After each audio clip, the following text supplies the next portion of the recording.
Personally, I've introduced a handwritten survey that I hand out everywhere I go to community members, and that asks me, well, what is it you think is working in West Orange, and what isn't working? What do you think we need to address, and what is some of the solutions that you have, and some of the areas that you think aren't working? So I've taken on that challenge already. I also have that same survey on my website. So someone can come on the website and complete that. I've also mentioned on several occasions that I have a plan. I want to produce a strategic plan which provides community input, which will allow us to move forward together in the next 5 to 10 years, identifying the goals and objectives that will make West Orange a township of excellence. So that strategic plan is an organized, structured approach in trying to engage the community to move forward together. Thank you.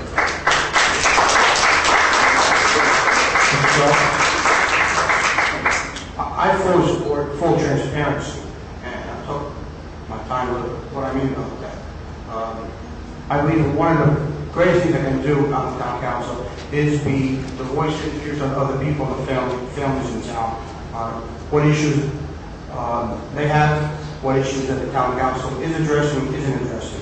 More on the management side, I think that what the town can do a better job for transparency is to post on the township websites all the property taxes, the payroll taxes, the expenditures, the school performance report cards, the contracts, requests for proposals, and all the other information. I like to see all that information put on the website and access to the people.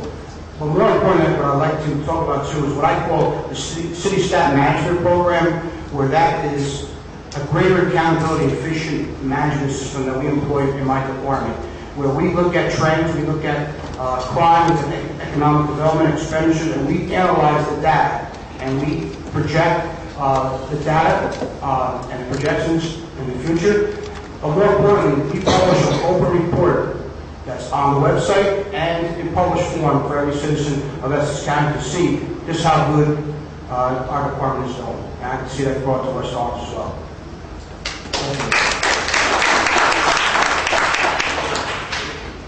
Okay. One of the questions is from Margot, and it talks a little bit about some of the obvious things we have going for West Orange. And it reads this: West Orange has a zoo, safari, 6 county roads, and the highest taxes in suburban Essex. Why and how are you going to convince the other councilors to change? We can start out there with Councilman West. Well, many of you should have received one of my handouts in the mail this week, which talks about the stabilization plan. The first step of getting control of the property taxes, is to come up with a plan. It's one thing to talk about it and to criticize, but it's another thing to come with a plan and have solutions. And I put together a stabilization plan that I distributed to everyone that outlines exactly what I intend on doing. And at the same time, it's necessary, yes, that you get the support of your councilpersons, but if you don't, you still have to move forward with what's best for your constituents and be able to hold your ground and at the same time. So to me, it's not so much about getting support, although we do have the ability to work with each other and work collectively at this point on the council, and they are in agreement that we need to, first of all, stabilize our property taxes and then move forward to cutting our property taxes. But I have a plan, and I'm not just talking the talk, I'm walking the walk. And I have this plan. If you don't have a copy of it, I have it here available for you. Thank you.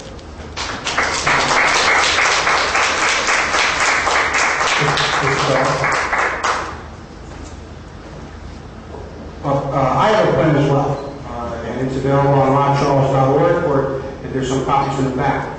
But more importantly, as a council person, I'm not going to be a rubber stamp for the agenda of the town or the other council members. I believe that we should have open debate on the issues. I believe that we should welcome input from the town peoples in town on issues. As I've been walking through the door, I've been seeing that some of the issues they have is just that they feel they don't have a voice on the town council. I'm strong enough to say no on issues that I believe should say no, but I'm open-minded enough to say that maybe there's a better way of doing these things. and that's why I will bring it to the town council. Thank you. Mr. Clovia. I'm sorry, Richard, could you repeat the first part of the question? Yeah. I caught the second half, but not the first. Sorry. The first part was West Orange has a zoo, a safari, 6 county roads, and the highest taxes in suburban Essex. Why and how are you going to convince the other council members to change? Support. That's actually a very good question because there's a very real difference between the executive and legislative branches of any government.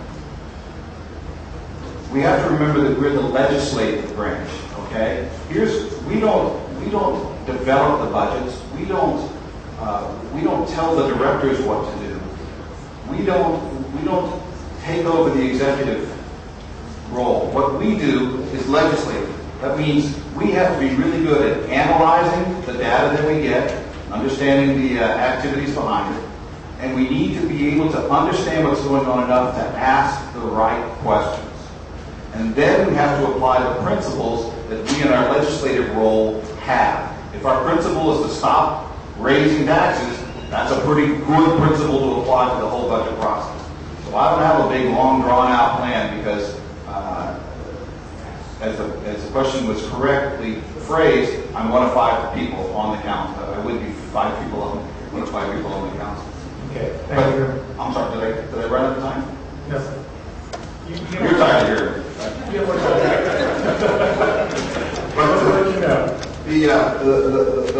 What we can do, what I can do up on the council is raise these questions, analyze these questions, and promote a dialogue. Anybody who is watching the town council knows that there's not a whole lot of debate going on. And as the only person up here on this platform who sat through probably at least 24 hours of the 2010 budget process, I can tell you that there isn't a lot of vibrant debate like Ron was talking about. We really need people on this council who are not from the same perspective, who can look at the numbers and ask the questions. And now I'll stop.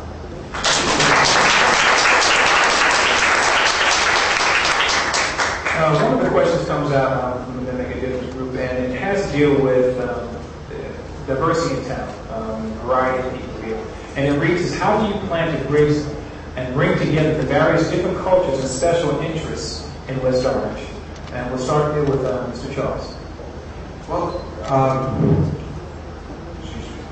I think it's very simple.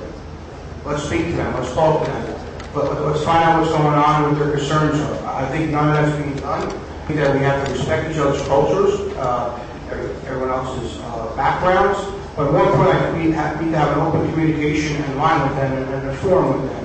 And I think that I'm able to do that. I do that now for children with sports and some cultural activities. And I think that's probably the most, just listen to them and being open to their concerns and their beliefs.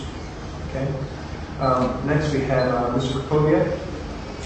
As I said before, I think diversity is one of our major strengths, it's one of our major attractions. I can't tell you how many people, when I'm going to the door, I ask them why they came to West Orange, and so many people talk about that. They want to be living in a community and they want their children to grow up in a community that reflects the real world.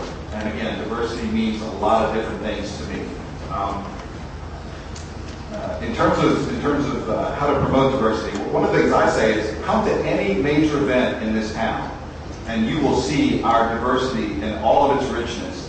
And just by the fact that we have this diversity when we come to various events just shows you how strong an element of that is in our town. But like any sort of human relationship, we're imperfect, we're going to have friction, and what's important, as Ron said, is to treat that with complete openness, with complete transparency, with respect for everybody's ideas, and to listen to other people.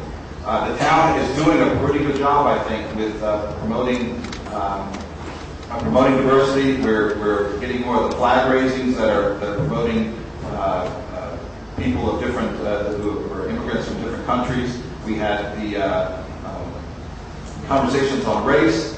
We have a pretty open dialogue, at least when I'm going door to door, and we need to continue that.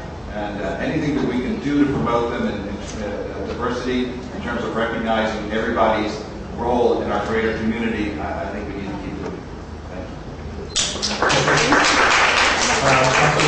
you. Well, as I mentioned earlier, diversity starts with the leadership. If we're really talking about diversity and modeling it, that initiative, it starts in your leadership. If you want people to work together, and come together, and promote the town on a positive level, well, you can't talk about diversity and not have it in your leadership, because then you're being hypocritical.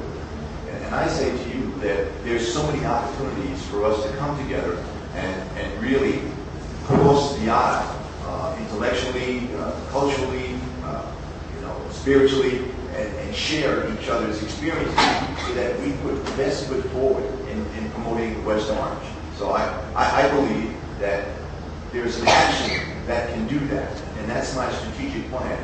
And that's where my experience comes in, because I've had 3 or 4 experiences in developing and implementing a strategic plan that was really developed to bring about community engagement, people coming together, working together, playing together, and growing together. So for me, I have an option, I have a plan that allows us to accomplish that goal, to further the goal of diversity.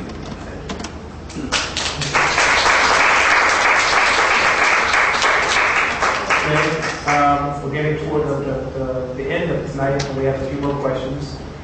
This question here goes to our election process, and it reads, will you work toward changing the municipal elections from May to November? If so, how and why? And we're going to start here with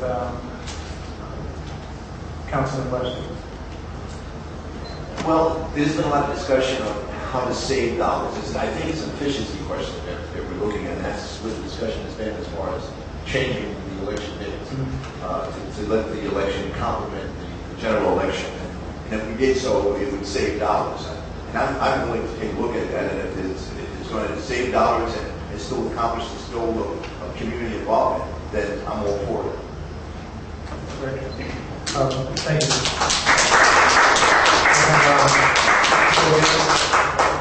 I'm in total agreement with pushing this all to make it as efficient as possible, but it's also a turnout issue.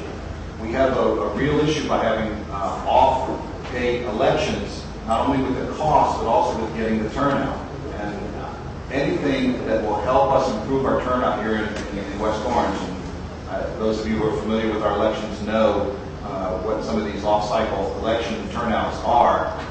It's just, it needs to change.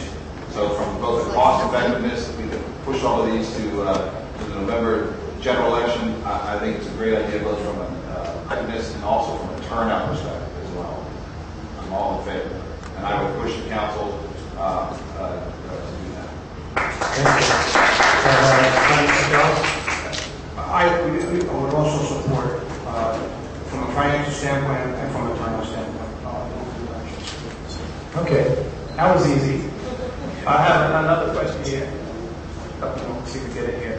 And this question reads, what is your position on the skate park?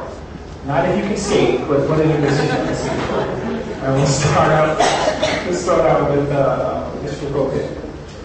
Again, those of you who are going to West Orange Grassroots and have been watching the council videos, you know that I raised multiple questions about this project, and have been successful, at least partially, in publicizing some of the documents that have to do with the project. I'm concerned about the project on a number of levels. One of them is financial. We've just agreed to pay $117,300 to modify the futsal court down in Colgate, and also build a skate park over at Degnan Field. And that capital budget, our capital budget this year was cut severely. We cut, just as an example, we were going to spend $200,000 for school safety, school traffic safety lighting this year, but we cut it back to $80,000. We gave up a lot of other things for this skate park. One of the things I questioned was the cost. The other thing I questioned was that Livingston, right next door to us, raised virtually all of their money from private means to build their skate park. And I think that would be crucial to us to get buy-in from the people that want to use this. I also questioned this on the transparency issue because up until a few minutes before the final approval of this transaction was done, all the documents that had to do with this project indicated that it was going to be down at Colgate Field. At the last minute, we found out that it was going to be up at Degnan Field, Degnan Memorial Park, and when you go up there, you can already see some of those beautiful cherry trees have already been cut down. And when the community found out, the community surrounding that park